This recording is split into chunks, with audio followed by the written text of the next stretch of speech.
hats off to the grassroots organizers that, you know, had boots on the ground, registering people and making sure everybody's vote was counted as well. Because so often, you know, the people who are actually on the ground get overlooked. I tell it like it is, but I always make it nice. Putting the boss in boss babe. One thing about me, I'm going to ask the right questions. Just know, I always say what needs to be said. I'm Bria. I'm Sydney. I'm Rebecca. And I'm Shayla. And this is For Your Information podcast. Woo! Back at it again, guys. Well, the world now knows that our president and vice president-elect will be Joe Biden and Kamala Harris. And this will definitely be an election unlike no other. And it was. It ran us dry. It was a campaign like no other as well. Let's start off with some voter suppression scandals. The main one that I think was most prominent was the mail-in ballot situation, and mail-in ballots going missing, people finding them everywhere. How did you all vote? Mail-in or in person? I did in person. I also voted in person. Me too. Look at us. I ordered a mail-in ballot in the beginning of the pandemic or earlier in the pandemic, because, you know, nobody really knew what the situation was going to be. But I ended up voting in person. Like, I took I filled out my ballot at the courthouse and I put it in the box there. Really simple process. I'm thinking of doing that each time because it was so simple, just ordering an absentee ballot, taking it to the polling place, filling it out, and then dropping it off there, because it was so easy. Because I was scared that they were gonna like lose my ballot, and it's like, don't do that. Let's not do that. Literally. And did you hear about the people who were saying they did mail their ballots in, but they were coming back like rejected? I'm like, this is crazy. Yeah, I saw things about people's ballots being sent too early, saw some being sent too late, and it was just a messy, tricky situation. The voting process in the United States even the registration process is super tricky, and I hope that's something that's on the docket in the next few years to be looked at. I'm not sure if it is, but I hope that's something that people reconsider looking at. Yeah, voter suppression. North Carolina. So 2 things. Like, one, I thought it was really important to vote in person just because I didn't want to have even the possibility that my, ballot could get lost in the mail. And of course, North Carolina, unfortunately, was pretty red this year. So I wanted to do my part to swing it the other way. But that aside, I know for North Carolina, like, we've been having just like difficulties with voter suppression because of like ID laws and just like different legislation like coming down from politicians, trying to make it a little bit harder. They say easier, but really truly makes it harder for certain groups to vote. So I too hope that it gets better in the next couple of years, next couple of elections. I think it's kind of crazy, but there's a lot of things about this election that obviously are different compared to other elections. Like, we had a historic amount of people turn out to vote and just a lot of different things. Like, what do you guys think about that? Did you know that Joe Biden, okay, let me get it right. More people came out to vote for him this election than Obama, I think voted in elections in general. I think that's what it is. I kept reading that everywhere. I was like, that's crazy. the most people have voted ever in this election. In life. That's Now, crazy. You know how I feel about that, honestly. It's kind of like my under the radar conspiracy theory, because I'm just gonna say it's like, how so? That the vice president of our first Black president, who has so many votes and brought out so many people, now that it's his turn to be president, he does surpass my boy Barack Obama and all his stuff and all his accolades. I just think it's a little interesting, but what do I know? I honestly think it was genuinely to get Donald Trump. Yeah, that's like, please. Yeah, I think what I'm seeing a lot is that it's not that people are so excited that Biden's administration is coming in. I see more people excited that Trump's administration is leaving. And I think that's where the votes came from. And I think the most like prominent thing has been the COVID response and, all the racial tension going on this summer. Yeah, I mean, I'm definitely glad that he won. I most certainly went out and voted for him, but I would have liked for Barack Obama to hold that record a little bit longer. Like, dang, take it away from us so soon. That's it. That's all. I mean, would you rather like people just not vote? Like No, I mean, come out and vote, but I don't know. I just would like Barack Obama's legacy to, kind of remain historic. I feel like Obama will forever be a trendsetter because like after Obama, Everybody started using social media to kind of like. first female. Wait, what'd you say, Sheila? Oh, I didn't hear what you said. I was just saying that like people, this is the first time where you have like people really using social media and stuff after the Obama admin. So True. And I feel like with social media and this like new wave of people who voted, like a lot of high schoolers that were in high school when Donald Trump and stuff were running are now legal to vote, and like they're big on social media. And we kind of vote in waves on social media. If everyone said they vote for Joe, we all gonna vote for Joe. So I feel like with that, it kind of helps a little bit too. So I'm like, made a difference. Yeah, I definitely agree. Like, it's funny that you bring up social media because I feel like a lot of people got like into TikTok over the summer, and like that had a whole different, like it definitely impacted the election and like the way that some people voted. So I think that that's a good way to see that we can use social media to like have a voice and mobilize. Yeah, and I think before President Trump hit office, like elected officials were on social media, but it was very obvious that somebody was tweeting for them or posting for them. Yes. But like with Donald Trump, everybody kind of had to fall in line that like now the tweets need to come from you. Even I think a lot of these people still have people tweeting for them, which that's understandable. But now like your presence really has to be there on social media. Like you have to respond to everything, you have to be there, you have to be present. So that's going to be interesting to see how that continues on after President Trump leaves office. And also an interesting tidbit is that I love me a good little party. I love me a good little club night. So in college, I did some research for a story about nightlife and how it's affected by nightlife in DC and how it's affected by whoever is in office at the time. And when President Trump first got into office, a lot of nightclubs, like popular nightclubs like Park on 14th, those types of places, they actually saw a decrease in visitors because a lot of those clubs, what they kind of depend on is, or at the time, what they depended on is celebrity guests coming in. And, when celebrities come, the people are going to come too. And then they bring in and also people coming into town, when you go on vacation, you party a little bit differently. And they saw a decrease in that because a lot of people just didn't want to be in the city while President Trump was in office. And they saw a different crowd of people coming into DC to party. And like, let's be honest, the people who go to the Park on 14th, they're not really, they're not really Trump supporters out loud. No. So it's going to be interesting to see if that swings back up and also how that's going to be affected by the pandemic. Ooh. And is that going to shift the pandemic? That's also a good point. But we'll see if it like brings in a new crowd of people to DC. I think that'll be interesting as like people do start going out more after the pandemic is solved. Cross our fingers. I don't know. I'm be outside.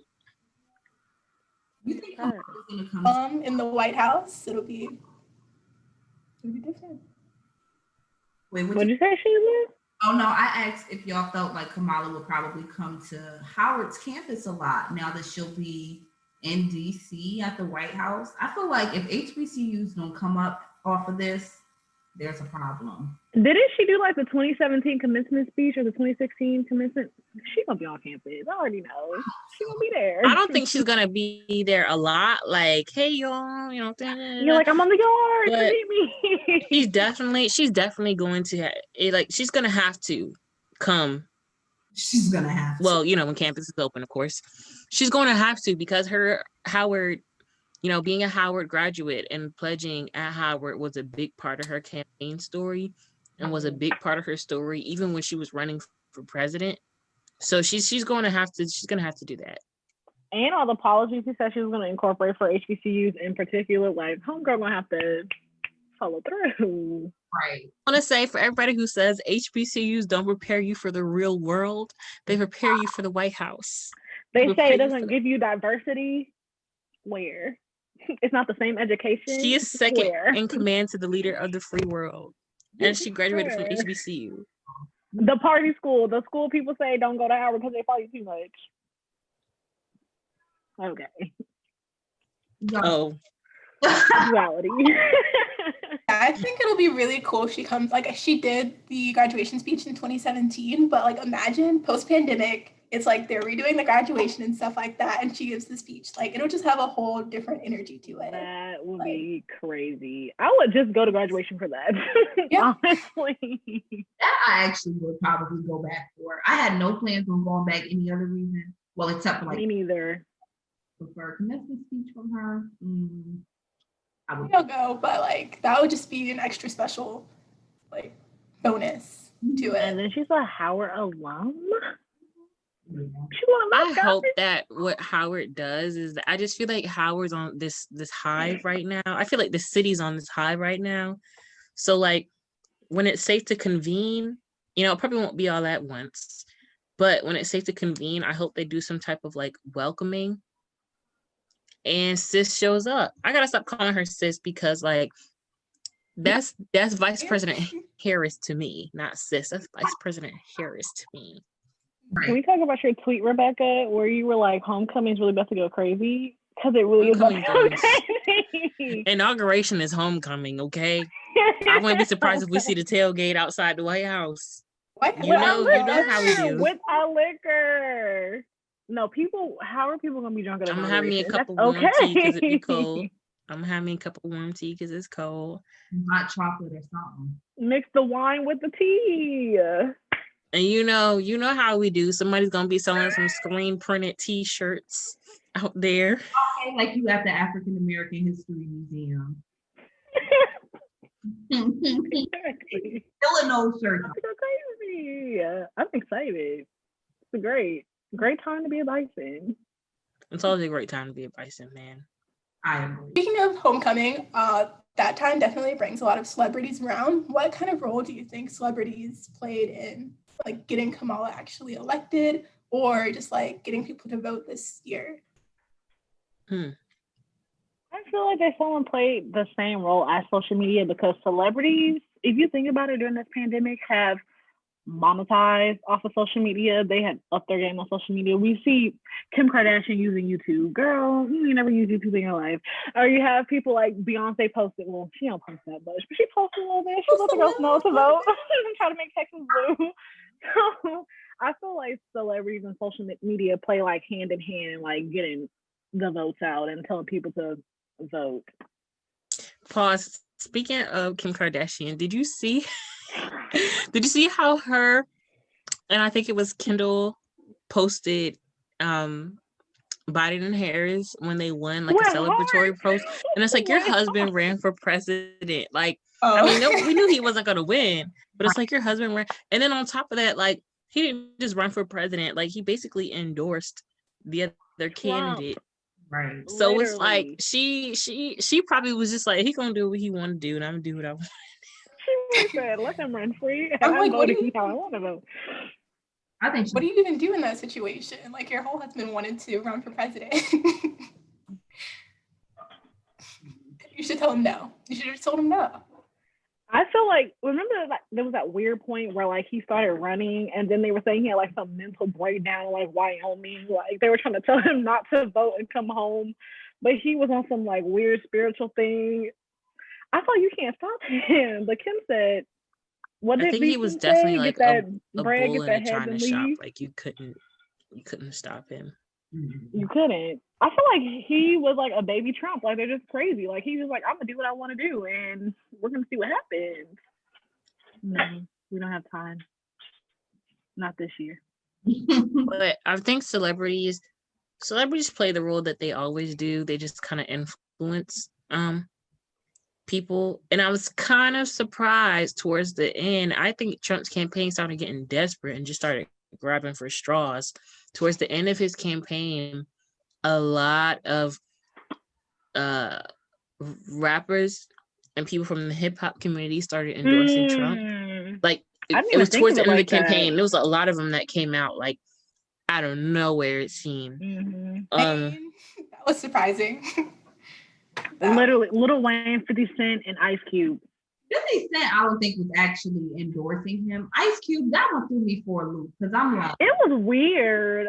It was just, what are we doing? you know what?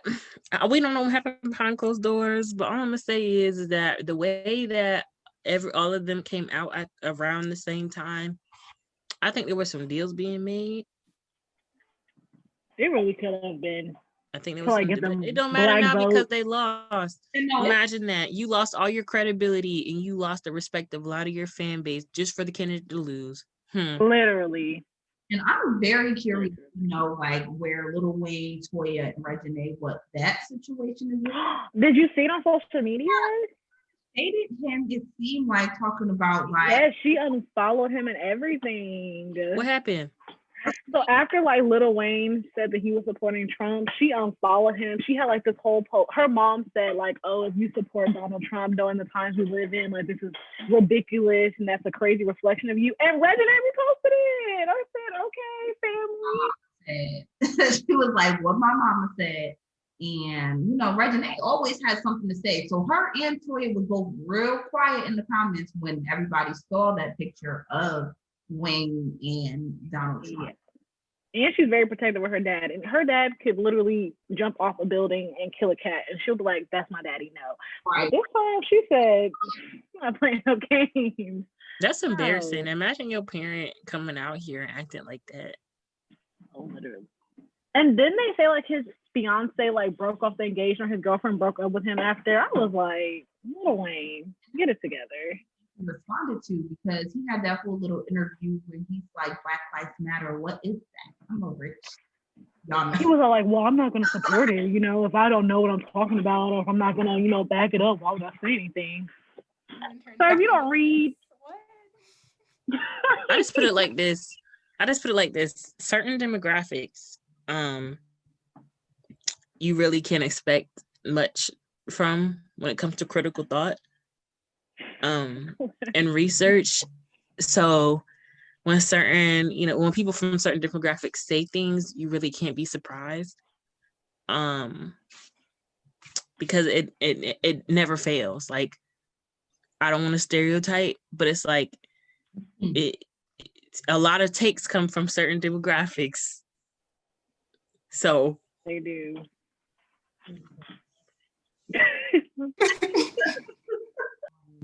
Of course, you have like your J. Cole, my husband Wale. Bria, don't make that. I thought you were gonna say J. Cole was your husband. I was like, girl. Wale.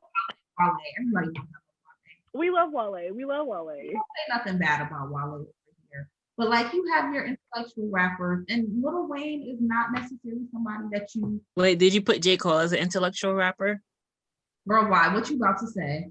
I just asked. I did. Okay. And that's why I rolled my eyes. This one guy said, I was listening to a podcast and he said J. Cole is boring and horrible. He was like, any political song Little Baby made was better than J. Cole's whole music background. I said, because he came on, he's okay, you know how people just want you to know how smart they are? He came on Come Through and Chill talking about policy and police brutality. Like, we're not trying to hear that right now. Right. I'm in place. I'm co-signing that, but what I read the room. Wait. He's horrible at that. But it's okay. That's your homeboy. That's my homeboy. My real homeboy is Wale. But J. Cole, I'll definitely stand by the fact that I think he has a lot more sense than half these rappers that they be playing on the radio. Okay. That's it. That's all. Wait, moving away from J. Cole and Wale, let's talk about some celebrities who were also thinking about this election. So we saw a couple of interesting reactions to, of course, the announcement on Saturday. I think we have a few clips that we want to pull. This is the video of the pastor, the Paula lady. And she, well, y'all will hear, but she's basically. Have a shade room church. Oh my gosh. Yes, enough people. Wow, I didn't know. Right now, Amanda ata rata te de bata sanda ata ambo osa tata rite eke banda ata rite didi ashada. The angels have even discerned dispatch from Africa right now. Africa right now. Africa right now. From Africa right now. Either way, that would be disrespectful. Yo, I could not. Like, this is what white people need to mind their business, okay? Police it out. Somebody ancestors about to come down and get her. Literally, the voodoo angels are gonna snatch her up real quick. That brought a tear to my eyes, y'all. That brought a tear to my eyes. But can I please play y'all in backdrop up against this video? Hold on. I want y'all to read it. Hallelujah.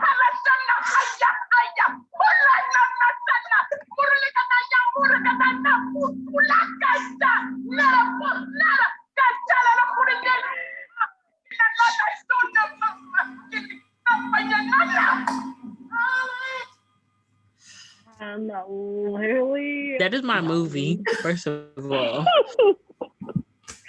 I'm literally crying. Oh God, that was so funny. Oh my gosh. That was so funny. Obviously, guys, her prayers were ineffective. Them angels stayed right in Africa where they were at. And we said, girl, sit down. Them angels said, we're fine where we are.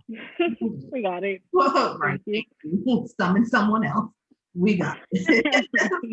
I call up somebody else. But we now have former vice president, now president-elect Joe Biden, and on his website, he had a plan for Black people. Now that's not something we see too often. So I figure it would be good to share with our listeners, just like his key points and takeaways that he wants to kind of do to help the African American community. So now, y'all, his plan is called Lift Every Voice. The way you brought it in, he said.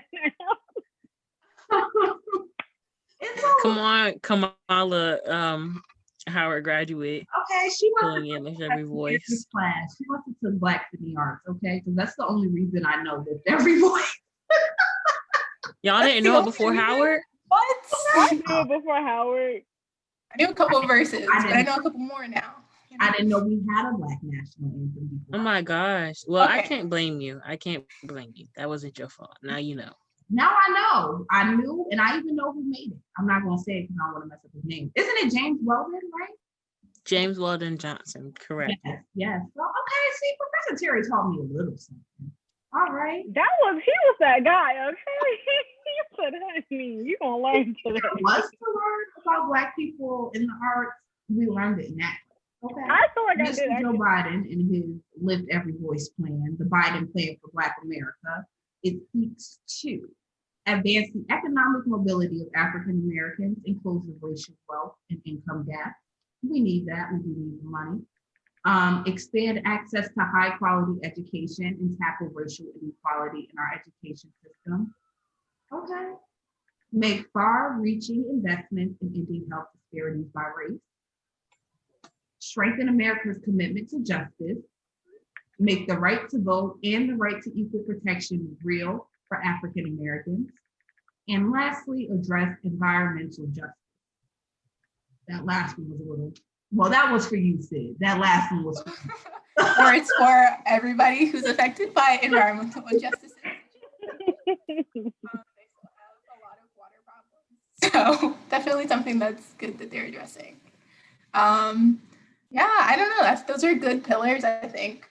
It addresses a lot of like health concerns, of course, the racial wealth gap, and like social issues that are going on. I hope that they actually follow through and have like actionable steps in place for these things. But we'll see.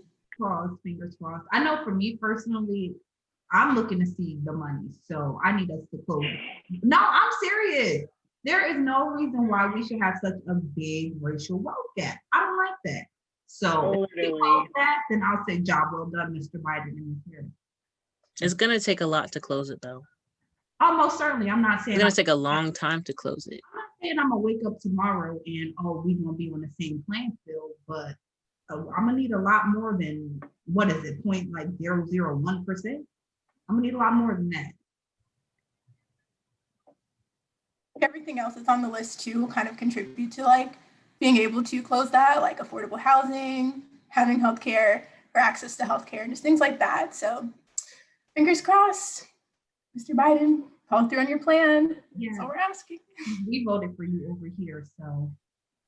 Literally, do us justice, okay? I think I'm technically supposed to be nonpartisan, but. You are. Oh, your job. I did what I had to do. Okay. So, ladies, do we have any takeaways from the week or something we like to talk about? Any songs of the week? Any tweets of the week? Let me see. My favorite part from the week. Oh, yeah. This is kind of bad and very unrelated to the election, but I love After Lockup. That is a good show. It's crazy. I was literally telling my friends, I'm all like, after this pandemic, when we start living and start dating, it's really gonna be like Love After Lockup. That's really gonna be the title of dating. Everybody gotta learn how to socialize again. Gotta be reintegrated back into society. But that's been my guilty pleasure for the last few days. I've been watching Love After Lockup. I've never watched that. So it's like people like come out of jail, or what is it? They meet their lover in prison, like through a prison dating website, and then they wait for the person to come out of jail, and they start living together, and they plan their wedding, and they like try to like accumulate their families with each other and live life. Half of them don't stay together, but I love the drama. They be buying them cars, and then they break up with them. I'm like, it's very, very like a mess. They be using them for money. Yes. It's unfortunate. I've been watching Bob's Burgers and Parkers. You said the Parkers? The Parkers and Bob's Burgers. Because honestly, I was tapped out of election news, so I just needed something to like keep me occupied, and that was mindless. I love the Parkers. Nikki Parker? Okay. Kim Parker? He be dressing. Nikki be dressing. Nikki be dressing. I love them. That's like, I'm so happy Netflix put them on. Like 10 out of 10. I definitely am gonna binge them once I finish Love After Lockup. I've been still watching Girlfriends. I don't know, it's been pretty cute. It's along the same lines. Like, what season are you on? I'm actually in the last season, so I've been. It's disappointing. I just finished it. Oh no! Don't say that. But watch it, but you'll be disappointed. After Tony left, everything went downhill. I felt that like the second to last season, like that's when she first left. I was like, it's not the same energy. Things got a little janky when Joan kind of started running the J spot. That's when things got a little interesting for me. But we love Black entrepreneurship. We sure do. What an eventful week. What an eventful month. What an eventful year. But we're here, and we're gonna keep everybody updated. Yeah, this is our first episode, ladies. Like, here we go. Woohoo! For Your Information podcast, you can catch us whenever, wherever. We're here for y'all. Yes. Check out our social media. For Your Info Pod. The more you listen to us, the more you'll see we're just like you.